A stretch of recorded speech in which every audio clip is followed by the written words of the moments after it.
बिस्मिल्लाहिर्रहमानिर्रहीम। हमारे चैनल में खुश आमदीद। मेरी माँ रोज़ाना ही न जाने रात के 12 बजे उठकर कहाँ जाती थी। मैं अक्सर ही आधी रात को उठती तो अपनी माँ को गायब पाती। चूँकि मैं घर में सबसे बड़ी थी इसलिए मुझे बहुत तजस्सुस होता। फिर एक दिन मैंने अपनी माँ का पीछा करने का फैसला किया और जैसे ही मेरी माँ रात के 12 बजे घर से बाहर निकलने लगी तो पीछे से मैंने भी अपनी चादर ओढ़ी और उसका पीछा करने लगी। वो हमारे इलाके की मुख्तलिफ गलियों में से होती हुई न जाने कहाँ जा रही थी। मैं भी दबे कदमों उसके पीछे पीछे साए की तरह चल रही थी। फिर मेरे देखते ही देखते वो ग़ाब करके एक टूटे हुए मकान में दाखिल हो गई। मैं हैरान थी कि भला मेरी माँ इस खाली घर में क्या लेने आई थी। फिर मैं भी थोड़ी देर के बाद इस मकान में दाखिल हुई। मकान इंतहाई बोसीदा और पुराना था। किसी कमरे की तो छत भी गिरी हुई थी लेकिन 6 कमरे एक तरतीब से बनाए गए थे। मकान की हालत इंतहाई खौफनाक हो रही थी। कोई भी इंसान भले कितने ही बड़े दिल का होता वो इस मकान में रात के 12 बजे के बाद तो हरगिज ना जा सकता था। मैं ने अपनी माँ की तलाश में इधर उधर नजरें दौड़ाएं। सामने ही कमरों में झांक झांक कर देखा। हालांकि खौफ से मेरी बुरी हालत थी लेकिन फिर भी मेरा तजस्सुस मुझे सुकून नहीं लेने दे रहा था। लेकिन मुझे अपनी माँ कहीं ना मिली। मैं हैरान थी कि वो अंदर दाखिल होकर कैसे गायब हो गई थी। थोड़ी देर तक मैं इंतजार करती रही फिर मायूसी से घर की तरफ जा रही थी। मेरा नाम दीबा है। मेरा ताल्लुक एक इंतहाई गरीब घराने से था। 5 बहन भाइयों के साथ हम एक छोटे से मकान में रहते थे जिसका सिर्फ एक ही कमरा था। ये घर भी हमें अब्बा की सीट की वजह से मिला था। अब्बा एक बहुत बड़े बंगले में माली का काम करते थे और अचानक ही वहां पर पौधों में काम करते हुए इनको किसी जहरीले सामने काट लिया था जो बेहोश होकर वहां पता नहीं कितनी देर तक पड़े रहे। काफी देर बाद इस बंगले के चौकीदार की नजर अब्बा पर पड़ी लेकिन तब तक काफी देर हो चुकी थी। सामने का जहर अब्बा के पूरे जिस्म में फैल गया था। फिर डॉक्टरों के पास भी जाना बेसूद साबित हुआ। थोड़ी देर के बाद अब्बा मर गया था। मेरी माँ तो भरी जवानी में बेवा हो गई थी। 5 छोटे छोटे बच्चों का साथ था। अपने सर में खाक डालती बैन करने लगी। पहले हम किराए के घर में रहते थे लेकिन जब इस सेठ ने देखा कि इसी के घर में मेरे अब्बा की मौत हुई है तो इसने हम पर तरस खाते हुए ये छोटा सा घर हमें खरीद कर दे दिया था। इस महंगाई के दौर में एक बेवा औरत का 5 बच्चों के साथ जीना किसी दुश्वार जिंदगी से कम न था। लेकिन यह शुक्र था कि इस सेठ ने इतनी मेहरबानी की कि हमें ये घर खरीद कर दे दिया। अब हम रूखी सूखी खाकर इसी घर में गुजारा कर लिया करते थे। वरना अगर हम किराए के घर में रह रहे होते तो शायद सड़कों पर सोते। जब अब्बा फौत हुए तो मैं फकत 8 साल की थी लेकिन अब 10 साल हो गए थे इसीलिए अब मैं 18 साल की हो चुकी थी।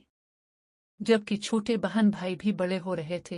हमारी उम्मा कॉलोनी में बने हुए बड़े बड़े बंगलों में काम किया करती थी। वो एक घर में काम नहीं करती थी बल्कि किसी घर में झाड़ू पहुंचा करती तो किसी घर का खाना बनाती किसी के कपड़े धो दिया करती थी। वहीं पर रहने वाली बेगम उम्मा को अक्सर अपनी उतरन के कपड़े थमा देती फिर वो हम बहन भाइयों के काम आ जाते थे। कभी कोई बंगले की बेगम उम्मा को बचा हुआ खाना दे दिया करती। यूं हमारे घर का गुजारा चल ही रहा था। वैसे भी कहते हैं कि अगर अल्लाह ने पैदा किया है तो इसने खाने पीने का भी इंतजाम जरूर किया होगा। अब मैं बड़ी और समझदार हो चुकी थी। उम्मा को यूं मेहनत मशक्कत करते देखती तो दिल में बहुत दुखती थी। मैं अक्सर उम्मा से जिद करती कि मैं भी तुम्हारे साथ जाकर तुम्हारे काम में हाथ बटाऊंगी लेकिन वो मना करती। कहती कि तुम घर पर ही छोटे बहन भाइयों को संभाला करो। मैं अगरचे गरीब घराने से थी लेकिन अल्लाह ने खूबसूरती मुझे दी थी। जब भी मैं ये नोट करती कि अक्सर महल्ले में रहने वाली लड़कियां जो अमीर घरानों से ताल्लुक रखती थी वो मुझसे दोस्ती करने में देर न करती और फिर कहती कि तुम भी हमारे घर आया करो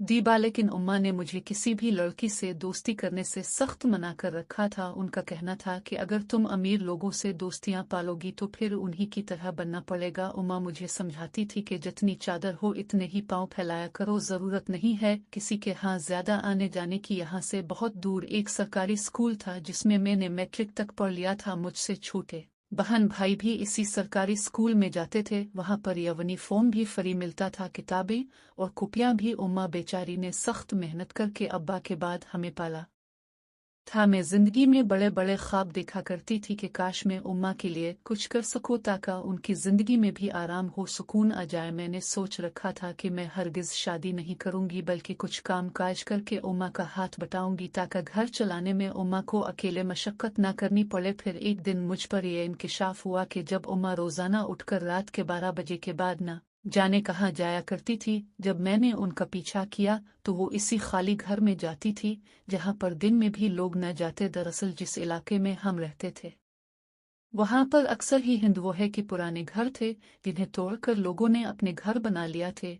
इस इलाके के पुराने और बड़े लोगों का कहना था कि पहले जब इस इलाके में घरों की तमीरात की जा रही थे तो अक्सर ही घरों की जेर जमीन से खुदाई के वक्त अच्छी खासी तादाद में सोना बरामद हुआ था। यूं जिन लोगों की जमीन की तह से सोना निकला था वो आज करोड़ों में खेल रहे थे, लेकिन ये टूटा हुआ खंडर सा घर आज से न था बल्कि पिछले 30-35 सालों से ये ऐसी ही हालत में मौजूद था। लोगों का कहना था कि इस घर की तरफ अगर कोई भी जाने की कोशिश करता है तो उसे कोई ना कोई नुकसान हो जाता है। किसी का कहना यह था कि इस घर में रहने वाले आसिफ किसी को भी इस घर में दाखिल होने की इजाज़त नहीं देते। पता नहीं ये मनगढ़ंत बातें थी या हकीकत थी, लेकिन मैंने उमा को वहां जाते देख लिया था और अब मैं दिल में सोच रही थी कि मैं उम्मा को सख्ती से मना करूंगी कि उम्मा आखिर वहां किया लेने जाती है।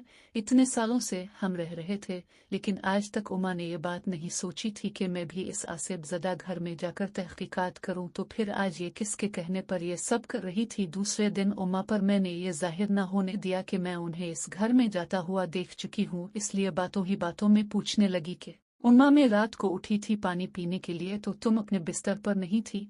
तो उम्मा मसनूई हैरत से मुझे देखने लगी कि नहीं बेटा, मैं तो बिस्तर पर ही थी, हो सकता है मैं बाथरूम वगैरह में चली गई हूँ। वैसे भी रात को मेरी तबीयत ठीक नहीं थी, इसी वजह से मैं बेचैन रहती हूँ। मुझे उम्मा के इस झूठ पर गुस्सा तो आया था, लेकिन फिर भी मैं खामोश रही। रोजाना छोटे बहन भाइयों को स्कूल तैयार करके मैं ही भेजा करती थी, इसीलिए सुबह सूरे ही में उठ जाया करती थी, जबकि उम्मा 8-9 बजे काम के लिए निकलती थी। मैं उम्मा को घर के किसी भी काम को हाथ नहीं लगाने दिया करती थी, क्योंकि वो बेचारी वहां भी मेहनत करती है, फिर घर आकर भी ये तो इस बेचारी अकेली औरत पर जुल्म के मुतरादिफ था। फिर दूसरे दिन में सो ना सकी। जैसे ही आधी रात हुई उम्मा हज़ब मामूल उठकर बाहर चले गए। आज मैंने उनका पीछा न किया था, वो न जाने इस खंडर से घर में जाकर कहाँ गायब हो जाती थी, लेकिन मैंने दिल में सोच लिया था कि कुछ भी हो मैं सुबह उम्मा से बात करके ही रहूंगी कि आखिर उम्मा रोजाना वहाँ क्यों जाती है। दूसरे दिन उम्मा की तबीयत ठीक नहीं थी, इसलिए इसने आज काम से छुट्टी की थी। छोटे बहन भाइयों को स्कूल भेजकर मैं और उम्मा घर पर अकेले ही थे। मैंने जल्दी जल्दी सफाई की और फिर आकर उम्मा के पास बैठ गई। फिर उम्मा से कहने लगी कि उम्मा तुझसे एक बात पूछूं। उम्मा कहने लगी कि तुझे पूछने की जरूरत है तो पूछ ले जो पूछना है। फिर मैंने दिल मजबूत करके उम्मा से कहा कि उम्मा मैं जान चुकी हूँ कि ताऊ रोजाना रात के 12 बजे के बाद कहाँ जाती है, अब मुझे सच सच बता दे कि आखिर ता वहाँ रोजाना क्यों जाती है, और अगर तुझे कुछ हो गया तो फिर हम सारे बहन भाइयों को कौन देखेगा। आखिर तब इतना खतरा मोल लेकर वहां जाती ही क्यों है। मैंने इकट्ठे 3-4 सवाल उम्मा से पूछ लिए थे। उम्मा मेरी बात सुनकर खामोश हो गए, फिर कहने लगी कि मैं ताम बहन भाइयों के लिए ही वहां जाती हूँ। उम्मा की इस इलझी हुई बात पर मैं हैरान थी। फिर कहने लगी कि अच्छा हमारी खातिर वो कैसे। फिर उम्मा राजदारी से मुझे कहने लगी कि जिस घर में मैं काम करती हूँ इस घर की बेगम साहिबा अपने शौहर से कह रही थी कि हिंदुओं के इस पुराने घर में एक तहखाना है जिसमें ढेरों खजाना छुपा हुआ है, लेकिन अगर कोई भी इस तहखाने में जाने की कोशिश करता है तो उससे कुछ न कुछ नुकसान हो जाता है। लेकिन ये बात बेगम साहिबा की माँ ने उनको बताई थी कि वो खजाना ऐसा है कि रातों रात इंसान की किस्मत बदल जाए, लेकिन कोई खुश नसीब ही होगा जो इस खजाने को हासिल कर पाएगा। मैं वहाँ सफाई कर रही थी, इसलिए बेगम साहिबा की पूरी बात सुन चुकी थी। मुझे मालूम है कि हमारे हालात ऐसे नहीं कि हम अपनी जिंदगी को बदल सके। कल को तुम्हारे साथ साथ तुम्हारे सारे बहन भाइयों की मुझे शादी भी करना होगी। आखिर कब तक हम इस एक कमरे के मकान में रहकर अपनी जिंदगी गुजारेंगे। बस यही सोचकर मैं सबके सो जाने के बाद इस घर में जाती हूँ इस खजाने की तलाश में, लेकिन मैं तहखाने में तो उतर जाती हूँ, लेकिन अचानक ही न जाने क्या होता है कि सब कुछ मेरी नजरों के सामने से गायब हो जाता है। यूं मैं खाली हाथ वापस लूट आते हूँ। इतने दिन हो गए हैं मुझे कोशिश करते हुए, लेकिन आज तक मैं अपनी कोशिश में कामयाब नहीं हो सकी। उम्मा की ये बातें सुनकर तो मुझे हैरत हो रही थी। फिर मैं कहने लगी कि उम्मा तुम इतनी बड़ी उम्र की होकर ऐसी बातें कर रहे हो, मुझे तो ये सब झूठ लग रहा है। उम्मा कहने लगी कि ये झूठ नहीं है, ये बात तो मुझे बहुत पहले से पता थी, लेकिन आज तक मैंने उसकी खोज नहीं की थी। अब जब अपने बच्चों की जिंदगी बदलने का ख्याल आया तो मैं इस खजाने की तहकीक में लग गई। जिस तरह इतने लोगों की जिंदगी बदली है, हो सकता है कि हमारी जिंदगी भी बदल जाए। उम्मा के चेहरे से साफ जाहिर था कि वो जो कुछ कह रही है सच कह रही है। फिर मैंने एक हतमी फैसला किया। मैंने उम्मा को कहा कि उम्मा, अब तुम नहीं जाओगी इस घर में, बल्कि इस खजाने को मैं हासिल करूंगी। उम्मा मेरी बात सुनकर हैरत से आंखें फाड़े मुझे देखने लगी। कहने लगी, मैं तुझे वहां हरगिज नहीं जाने दूंगी। मजबूरी जान को, अगर कुछ नुकसान हो भी गया तो मुझे परवाह नहीं, लेकिन तो जवान है, अभी मुझे तेरी शादी करनी है, इसलिए मैं तुझे हरगिज ये खतरा नहीं मोल लेने दूंगी। फिर मैंने उम्मा की बात ना मानी और दिल में ठान ली कि मैं इस खजाने को हासिल करूंगी। क्या हुआ अगर मुझे कुछ हो भी गया तो ये तो हमें भी पता था कि इस इलाके में कितने ही लोग थे जिनकी जमीनों से खजाने निकले थे। हो सकता है कि इस खंडर घर में रहने वाले कोई जिन्नात हों जो अपने खजाने की हिफाजत में वहां पर मौजूद हों। मैं ये सारी बातें सोच रही थी, लेकिन मैंने अपने दिल में पक्का फैसला कर लिया था कि मैं वहां जरूर जाऊंगी। दूसरी रात को उम्मा जैसे ही बाहर जाने लगी, मैंने उम्मा को आवाज देकर रोक लिया। उम्मा पीछे मुड़ी और हैरत से मुझे कहने लगी कि मैंने तुझे मना किया था, फिर भी तावबाज नहीं आई। उम्मा जो चादर ओढ़कर खड़ी थी, मैंने उनसे चादर ले ली और मैं उनसे कहने लगी कि उम्मा, अब ताव घर पर रहेगी और मैं वहां जाऊंगी। ताव फिक्र ना कर, मुझे अपनी कामयाबी का यकीन है। देखना, मैं इस खजाने को लेकर ही वापस आऊंगी। उम्मा मेरे फैसले को सुनकर शदीद परेशान नजर आ रही थी, लेकिन मैंने उन्हें घर पर रोका और खुद बाहर आ गई। सुनसान गलियों में चलते हुए मुझे जरा भी डर नहीं लग रहा था, क्योंकि बस मेरे दिल में ये ख्वाहिश थी कि कुछ भी हो, मैं इस खजाने को हासिल करके उम्मा के सारे सपनों को पूरा कर दूं। अगर कोई इंसान भी हम माँ बेटी की ये बातें सुन लेता तो शायद हमें पागल समझता। अब मैं इस 6 कमरों वाले खंडर से मकान में दाखिल हो गई थी। सारे ही कमरे अजीब सी तर्ज के बने हुए थे, जैसे पुराने वक्तों के बादशाह बनाया करते थे। एक बड़ा सा बरामदे था, पूरा ही घर टूट फूट का शिकार था। मैं उन कमरों में जैन कर नहीं देख सकती थी, क्योंकि पता नहीं क्यों मुझे इस घर में आकर अजीब सा खौफ महसूस हो रहा था। फिर मैंने इस मकान में बने हुए तहखाने को ढूंढना शुरू कर दिया। तभी मैंने देखा कि ऊपर जाती सलियों के नीचे एक छोटा सा दरवाजा बना हुआ था, जो नीचे की तरफ खिलने को था, जैसे कि आमतौर पर टैंक उभाईरे का दरवाजा होता है।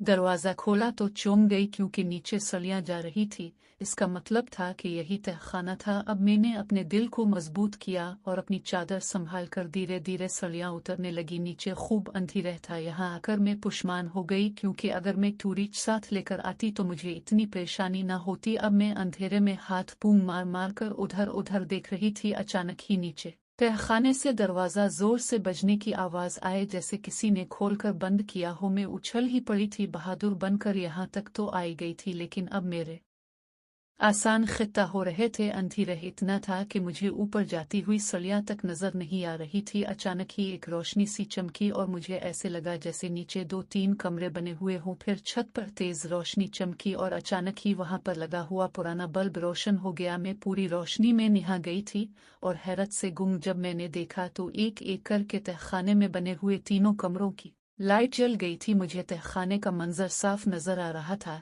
जा बजा जाले लगे हुए थे, काट के बाहर यूं भर रखा था जैसे किसी ने पुराना सामान इसमें फेंक दिया हो और फिर कभी निकाल कर ना देखा हो। मैं खौफ से गिगा गई थी और कांपने लगी थी। मेरी टांगें इस कदर कांप रही थी कि मैं सलियों की तरफ भी जा नहीं पा रही थी, क्योंकि अब मैं यहाँ से भागना चाहती थी। अचानक ही सफेद धुआं सा अबरा और मेरी आंखों के सामने का सारा मंजर और धुंधला हो गया। अब मैं इस धुएं में खड़ी चारों तरफ देख रही थी कि कहीं कोई तो मुझे रास्ता नजर आए कि मैं यहाँ से भाग जाऊं। फिर वो धुआं मेरे मुंह में और नाक में घुसने लगा। मुझे खांसी हो गई। मैं खांस खांस कर नीचे बैठ गई, इससे पहले कि मैं नीचे गिर कर बेहोश हो जाती। अचानक ही इस धुएं में से एक सफेद हाथ अबरा और उसने मुझे पकड़कर अपनी तरफ खींच लिया। मैं एकदम इसके सीने से जा टकराई और फिर खौफ के मारे बुत बन गई। वो कोई बहुत खूबसूरत शहजादे की मानिंद नजर आने वाला नौजवान था। उसने सफेद कपड़े पहन रखे थे और कंधे पर एक चादर भी ली हुई थी। वो अपनी काली आंखों से मुझे बड़े गौर से देख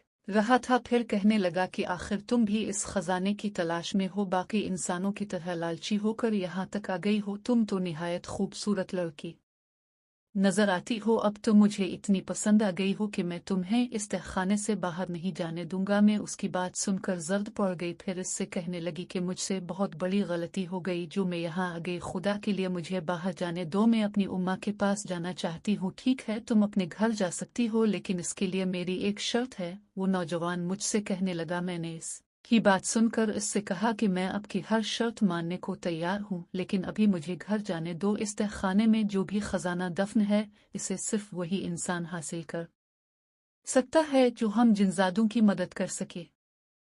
हम पिछले 35 सालों से इस मुसीबत में गिरफ्तार हैं और इस खजाने की वजह से हम इस घर से बाहर भी नहीं जा सकते। इसकी बात सुनकर मैं बेतहाशा खौफ जुदा हो गई थी, क्योंकि मुझे मालूम हो गया था कि मेरे सामने कोई इंसान नहीं बल्कि एक जिनजादा खड़ा है। फिर मैं इस जिनजादे से कहने लगी कि कैसी मदद और कैसी मुसीबत। वो कहने लगा कि ये एक बहुत लंबी कहानी है, अभी मैं तुम्हें जाने दे रहा हूँ, लेकिन इस वादे पर तुम्हें छोड़ रहा हूँ कि तुम कल दोबारा हमारे पास आना होगा। उसकी बात सुनकर मेरी जान में जान आई थी, वरना मैं तो समझ रही थी कि ये हमेशा के लिए मुझे इस तहखाने में कैद कर देंगे। फिर इस रोशनी की मदद से ही मैं तहखाने की सीढ़ियां चढ़ते हुए ऊपर आ गई थी। 3 बज गए थे। अब मैं घर की तरफ जा रही थी। घर पहुंची तो मेरी हालत बुरी हो रही थी। उमा मेरे इंतजार में जाग रही थी। फिर मेरी शक्ल देखकर कहने लगे कि तुझे हुआ क्या है, तुझे कुछ पता चला खजाने के बारे में? मैं उमा से कहने लगी कि खजाने का तो कुछ पता नहीं चला, लेकिन ये जरूर पता चल गया कि इस वीरान घर में वाकई आसेब है।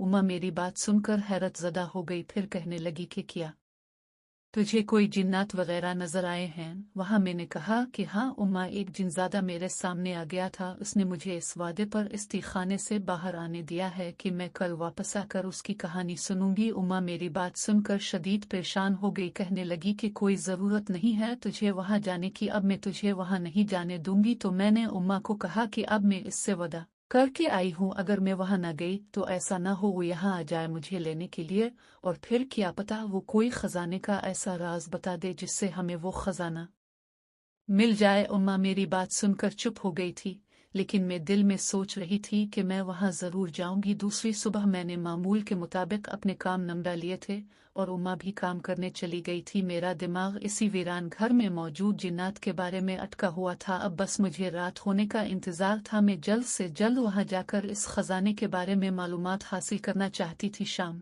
को उम्मा घर आई। सारे बहन भाई खाना खाकर सो चुके थे, लेकिन मुझे मालूम था कि उम्मा मेरी वजह से परेशान थी, इसी वजह से सो ना सकी। जैसे ही 12 बजे मैंने खुद ही चादर ओढ़कर वहां से जाने का फैसला कर लिया था। उम्मा ने भी मेरी जिद देखकर मुझे जाने से ना रोका। अब मेरे कदम दोबारा इसी घर की तरफ उठ रहे थे। मैं धड़कते दिल के साथ इस घर में आ गई। ऐसे लगता था कि ये खंडरनुमा घर मेरे ऊपर आन गिरेगा। फिर मैंने तहखाने का दरवाज़ा खोला और फिर मैं सलियां उतरती हुई इसी तहखाने में आ गई। अभी मैं वहां खड़ी हुई थी कि अचानक मेरे कानों में इसी जिनजादे की आवाज़ आई, जो मुझसे कह रहा था कि वाह लड़की, तुम तो अपने वादे की बड़ी पाबंद निकली। वैसे भी अगर तुम न आती तो मैं तुम्हारे सामने आ जाता। मैं इस अंधेरे में चुपचाप खड़ी थी। जैसे ही चारों तरफ रोशनियां हुई और वो जिनजादा मेरे सामने आ गया, वो यकीनन किसी इंसानी रूप में था, वरना मैंने तो यही सुन रखा था कि जन्नत बहुत खौफनाक और डरावने होते हैं। फिर वो कहने लगा कि अब मेरी ये कहानी बड़े ध्यान से सुनना। आज से बहुत सालों पहले ये घर एक होल हुआ करता था। इसमें एक हिंदू खानदान रहता था। फिर अचानक ही आज़ादी का शोर हुआ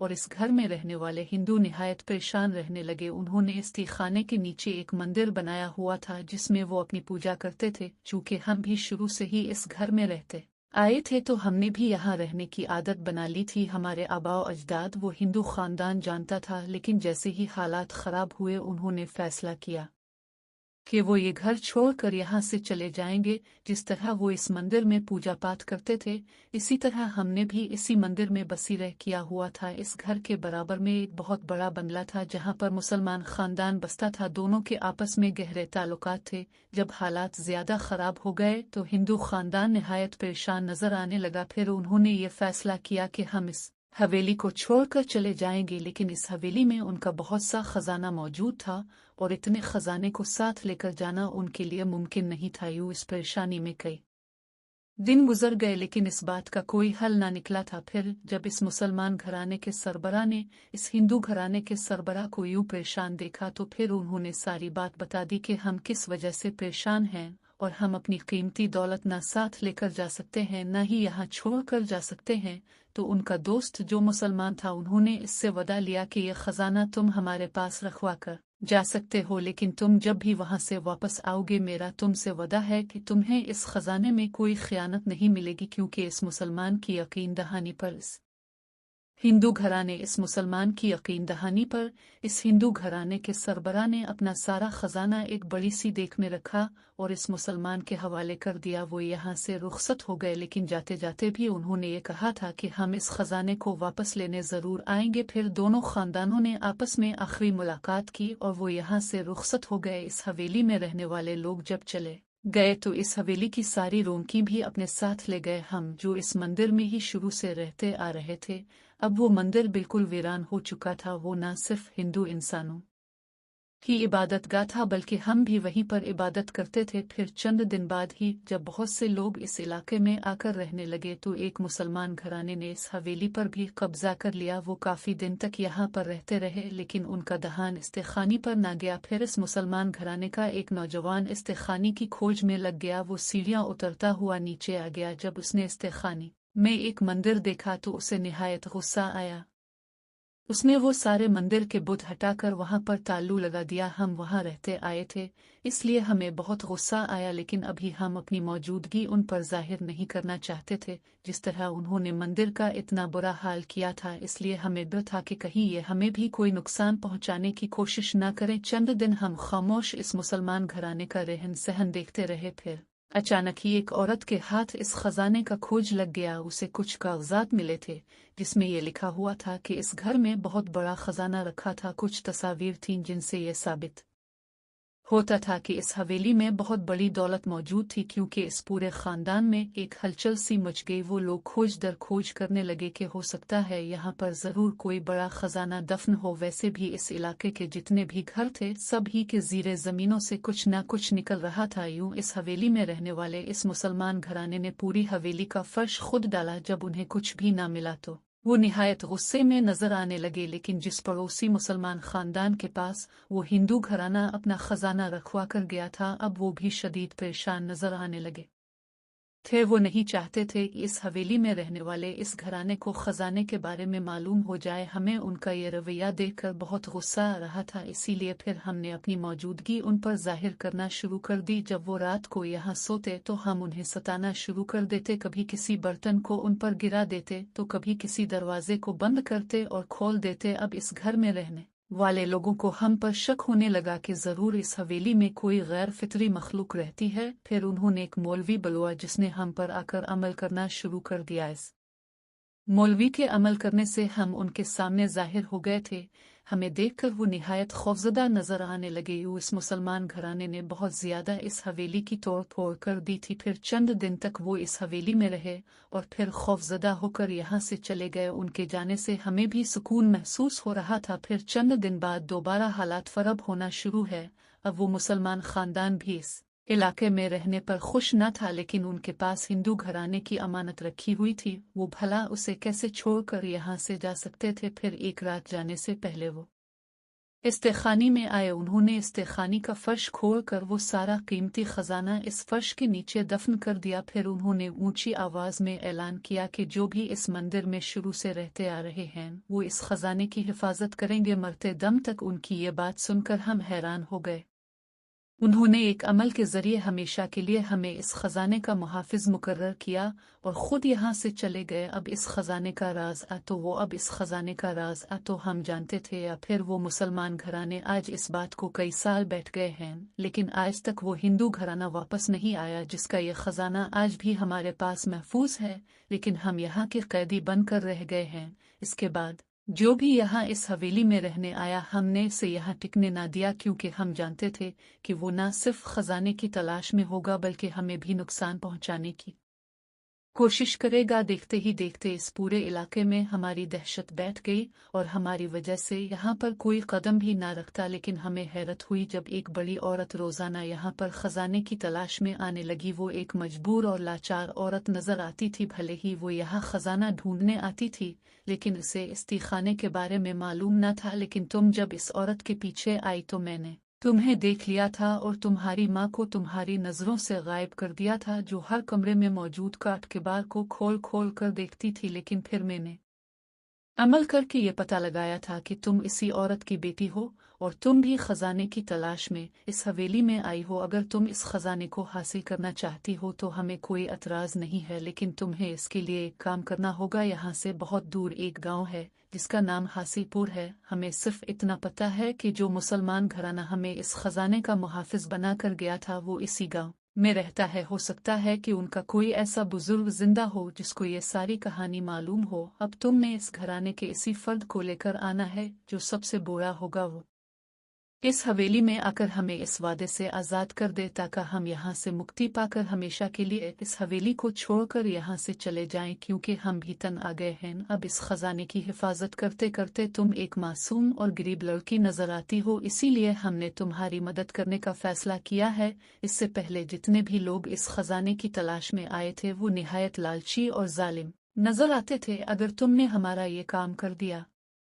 तो ये समझ लेना कि इस खजाने को हम तुम्हारे हवाले कर देंगे। इस जिनजादे की ये कहानी सुनकर तो मैं हैरान रह गए, लेकिन मुझे ये काम करना इतना मुश्किल भी नहीं लग रहा था। गो कि मैं एक कम उम्र लड़की थी, लेकिन मैं ये काम कर सकती थी। फिर मैं डरती डरती उनसे कहने लगी कि अगर मैंने आपका काम कर दिया तो क्या वाकई में आप ये सारा खजाना मुझे दे देंगे? मेरी बात सुनकर वो मुस्करा दिया, कहने लगा कि क्यों नहीं, फिर तुम ही इस खजाने की मालिक होगी। सिर्फ मैंने तुम्हारे सामने अपनी मौजूदगी को जाहिर किया है, वरना तो इस तहखाने में रहने वाले जिन्नत इतने ज्यादा हैं कि तुम उन्हें देखकर बेहोश हो जाओगी। इससे पहले जितने भी लोग जो इस खजाने की तलाश में आए थे हम सब ने ही उनके ऊपर अपनी मौजूदगी जाहिर कर दी थी, लेकिन हमें पता था कि तुम एक कम उम्र और भोली भाली लड़की हो, इसलिए मैंने अपने सारे जिन्नत को मना कर दिया था कि कोई भी इस लड़की के सामने ना आए। इस जिनजादे की बातें सुनकर तो मैं वाकई डर गई थी। फिर मैंने शुक्र अदा किया कि उन्होंने मेरे सामने न आकर बहुत बड़ी मेहरबानी की थी, वरना खौफ के मारे तो शायद मेरा दिल धड़कना ही भूल जाता। अब मैंने इससे वादा कर लिया था कि मैं ये काम हर हाल में अंजाम देकर रहूंगी। फिर वादे के मुताबिक उन जिनजादों ने मुझे इस खजाने का मालिक बना दिया था। फिर इस रात में खुशी खुशी वापस आ गई थी। उमा ने मेरा खुशी से बुरा हाल देखा तो कहने लगे, क्या हुआ दीवो, किया तुझे खजाने के बारे में? इस बारे में किसी को कुछ नहीं बताएगी, मुझे पूरी कहानी मालूम हो गई है, लेकिन इस खजाने को पाने के लिए पहले मुझे एक काम करना होगा और देख तो मुझे मना नहीं करेगी।